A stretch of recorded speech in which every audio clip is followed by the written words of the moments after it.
storage are viewed as a component because they don't operate separately. Like if they're a behind the meter type facility that's only for the wind project, they could be considered part of it. You could also explicitly say they're not part of it if that is a concern, and make sure they're separately permitted. I will say at the PSC, you have to get a separate permit for each of them.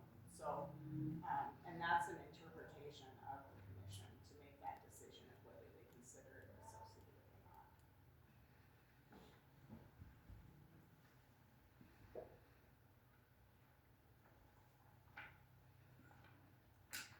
Yeah, I think so. The other documents that Walls are going to hand out, so just to have documentation, I had a suggested resolution. It's nothing, it's just basic. We noticed, we got these applications, we got some additional amendments. We noticed a hearing, we had the hearing, here's our recommendation, and here's our approval. What I think is important is that whatever you approve is clear. And so this document in front of you is the same thing as is on the chart, but just in your own ordinance, where it's basically blue lines of your entire ordinance, because I don't want there to be any confusion over what you ultimately adopt. So this is, I'm starting with what I've got in the chart. It's up to you guys to make your final decision, but I think it's whatever you adopt or don't adopt, or however you decide, I think it's important to be super clear about it. Okay.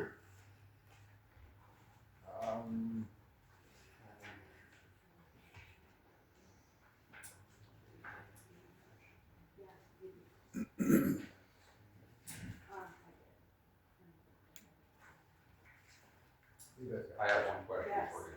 So this larger packet is what we got sitting on the table before us, Yes, and that's the one that was on the website Yes. and whatnot.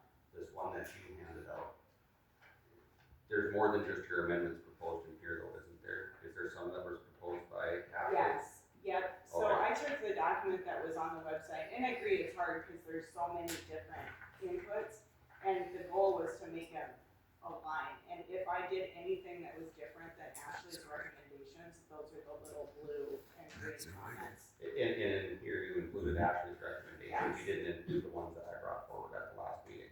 You're right, I didn't. Okay. I didn't include this. I will say there was one also, the other recommendation I didn't have in there was to add wind under the CUP section. And I think the problem with that is then you have this inconsistency of citing permits and CUPs.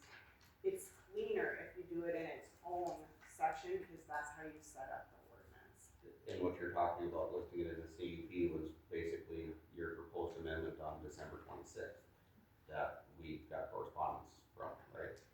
That may have been the suggestion at the time when I'll be honest, I wasn't involved at that point in time. So when I got involved and looked at it as a whole, and for background, I've done quite a few ordinance amendments, helped with ordinance amendments in North Dakota. So I've seen how they were put together, and I could tell this was set up as its own provision. And then when I listened to read through and listened to the comments that were made at one of the meetings about, oh, we should have just like one of Wells County, I think it is, added agricultural in the wind section.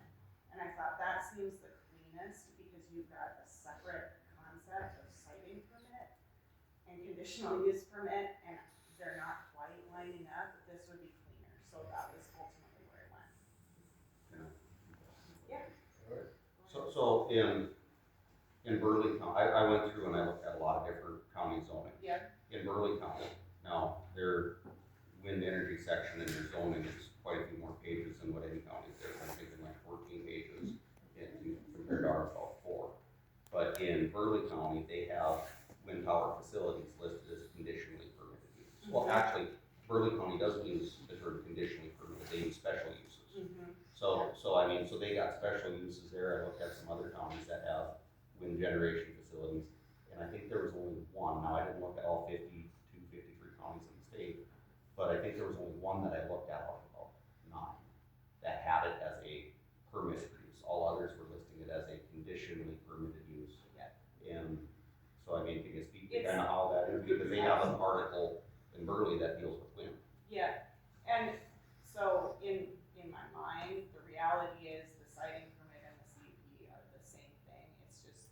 when this got incorporated, it has its own concept of a siting permit, and I think maybe the idea was to align it with what the Public Service Commission does, which is they issue a certificate of site compatibility.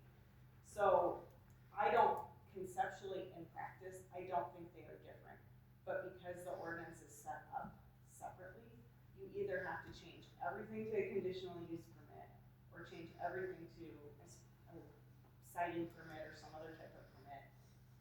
And originally when we did this, we understood the zoning commission was making all the decisions except for the when one the county commission was making. If I put them together at that time, it was going to create a problem because two different bodies were making the decision on the two different permits. So that's a lot of background, but ultimately the easiest, simplest way was to make siting permit, which is the equivalent of a conditional use permit, just a separate section and keep it separate, but then incorporate it into zoning commission makes a recommendation on siting permits, just like it does a conditional use permit. County commission makes a decision on siting permits, just like it does on conditional use permits. So then in the siting permit, that the zoning board, if all of this stuff happens, the zoning board would make a recommendation on the siting permit. Yes. The county commission would make a determination Yes. on the siting permit. So in prior actions of the zoning board, we granted conditional uses before. Yeah, Yeah. and that's changing. And that was in discussions with Ashley, the idea was most counties don't have the zoning commission issue permits. They have them conduct the hearings and make the recommendations. So this is consistent throughout. And like the ones that we've done before in conditional use permits, the zoning board has basically approved or denied a conditional use permit or required more information type of deal. I don't know if the county commission has ever like made the determination up until this point, but what my question is, like last summer, Glenda brought up some decommissioning type stuff. And I remember the discussion at the meeting was, well, we could always put that in the conditions of the conditional use permit. Typically like what the zoning board's done with the Met Towers, that PRC or Flipper, whatever name you wanna use, has asked to put up, and the conditional use permit has always been approved. I don't think they've ever been denied. But when they put those up, we listed a couple extra conditions. In the siting permit, is the zoning board able to say, we're cool with this, but follow this, and this? And we included that it explicitly says in the provisions where you're making recommendations that you can recommend to approve, to deny, or approve with modifications or conditions. So that concept is in there, and that's the full intent, that you would be able to do that. I can answer questions on decommissioning separately if you want them, but I'll just keep that separate for now. But yes, that is the intent. It's not intended to change that ability to add in conditions. Because my concern with doing away with the conditional use permit is for this, or requirement to get a conditional use permit, is we were eliminating some protections in there. Because in here where it talks about 8.2 and 8.3 do not apply, there's some protections in there. Yeah, and it are is needed. not intended to take away the ability to impose, modifications, conditions. I think that probably the bigger issue, so you said it yourself, there's special use permits, there's conditional use permits, there's siting permits. They're just saying different terms for the same thing, but if you don't clarify that only one is required, you have this question, do I have to get a conditional use permit and a siting permit? That's not what anyone intended, so. So in here where it talks about, I believe it's 8.2 and 8.3 do not apply. Correct. So does 8.2.1, 8.2.2? No, They don't apply either. no, So everything 8.2 correct. and every decimal after it does not apply. Right, because you have your own set of requirements in here as far as everything that has to be complied with